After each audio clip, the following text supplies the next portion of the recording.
for your taking on this assignment. You are a distinguished scientist with a remarkable record of accomplishment of your own.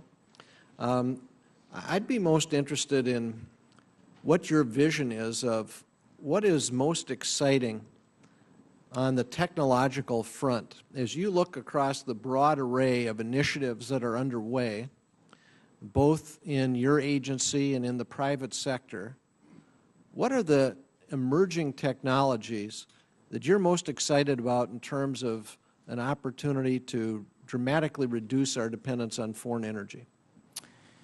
Well, regarding foreign energy, I would say that in the recent 5 years especially, and even in the recent 2 years, I have seen a quality of ideas and a passion for developing electric vehicles. We're beginning to market the first electric vehicles in the United States that have a 100-mile range, but I see in a very close horizon, perhaps as short as 4 years from today, the testing of automobile batteries where people can drive perhaps 300 or 400 miles on a single charge, where the cost of those batteries can be reduced by as much as 70%, 60%. And the companies and countries that achieve those type of batteries, and this is close enough that you can really feel, it's not a pie-in-the-sky dream of the future, those companies and countries that can achieve those type of batteries will have a multi-billion-dollar market. And we really want the United States to be that country. We've invested in advanced battery manufacturing to deliver by 2014 500,000 batteries.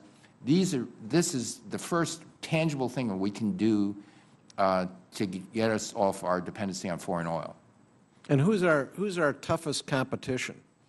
I would say it's the Japanese, the Koreans, and soon the Chinese. This is actually a worldwide race to develop these batteries, because it's not like it was 20 years ago where you say, well, maybe we can do this. You know, as I said, the ideas that we're now investing in the research labs and in agencies like RPE and in the Department of Energy, Renewable Energy and Energy Efficiency, they are really where we can bank on 50% improvement, factor 2 improvement in the next couple of years. But to get to the next step where it just becomes ubiquitous is very exciting to me. That's one of the things.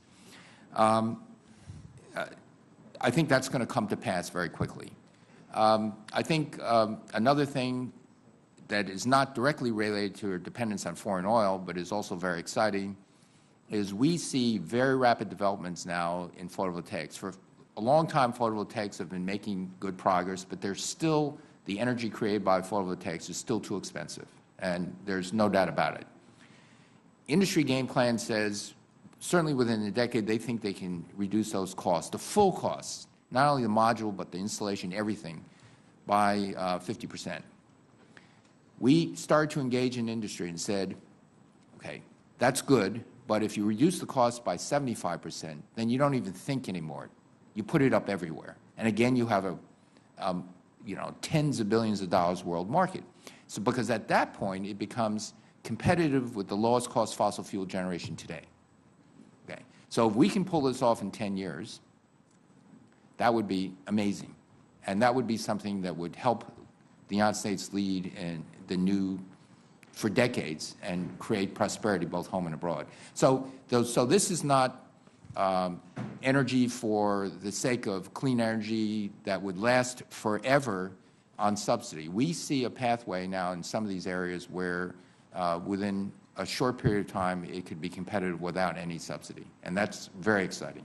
Let me ask you, we've had a major effort underway by Boone Pickens to encourage the country to move towards the use of natural gas for bus and truck fleets. I think that his advocacy has had a significant impact here in Congress. What's your assessment of the opportunity to encourage use of natural gas in our large fleets? I think it's very promising, and we're looking, in fact, we're indeed supporting some of the pilot demonstrations of that. Boone Pickens was thinking that for long-haul trucks that would be very good. There's an infrastructure issue. We're looking into that, but on the near term, the short term, the immediate term, we think that delivery vans in a centralized location where there's a centralized refueling is a no-brainer, and we have supported those demonstrations. UPS is looking very much at that as a way of fueling its delivery trucks. But again, while UPS looks at natural gas delivery vans, which is very clean, and natural gas because of the fracking technologies, which I might add were first invested in the Department of Energy in the early 80s, and as soon as industry picked it up by 1992, we got out of the game because Schlumberger picked it up by 1991, and we handed it off to private. It's exactly what we wanted to do. You do the initial research, prove that it gets commercial interest, and then step back and let industry take over. So that's a very good story. We don't know whether it's going to be electric vehicles. FedEx is going to electric delivery vehicles. They're going to electric delivery vehicles because it was a hard business decision. I had lunch with Fred Smith, the CEO of FedEx, and he said, if you look just a few years into the future, we see owning electric vehicles, the total life cycle cost of electric vehicles, less than the cost of a diesel. So again, nobody was saying that 5 or 10 years ago, and all of a sudden we're in this tipping point. Those are the things that really excite me, so we can really decrease our dependence on imported oil. Let me ask you two other quick questions. First of all, clean coal technology. Look, coal is the basis for 50% of the electricity in the United States or thereabouts. What do you see as encouraging developments on clean coal technology? Well, first, one of the most amazing encouraging developments is that countries all around the world have recognized this, most recently China. And although it's not widely known, if you, two major utility companies in the United States, AEP and Duke, are now in agreements with two Chinese companies, Hunan and ENN in China, to develop clean coal technologies. And amazingly, these pilot projects, co-supported by those four companies, are being done in China. Now, right now, I would say that the clean coal technologies we now have are too expensive for large-scale deployment. And so we have put together a game plan. I think we co-chaired a clean coal commission that said that it's reasonable to expect by 2020, in 10 years' time, now 9 years' time, that that one can begin to get the cost down so you can begin to have significant deployment. But to be fair, it now costs too much money.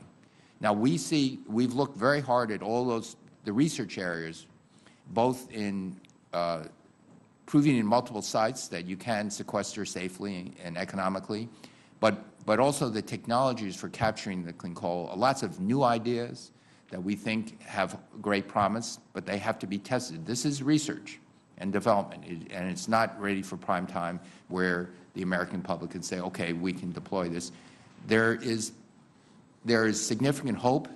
I might say that now we see countries all around the world realizing that this is a technological hurdle that you've got to solve, and then also realizing the country or companies that first solve these technological things can sell worldwide.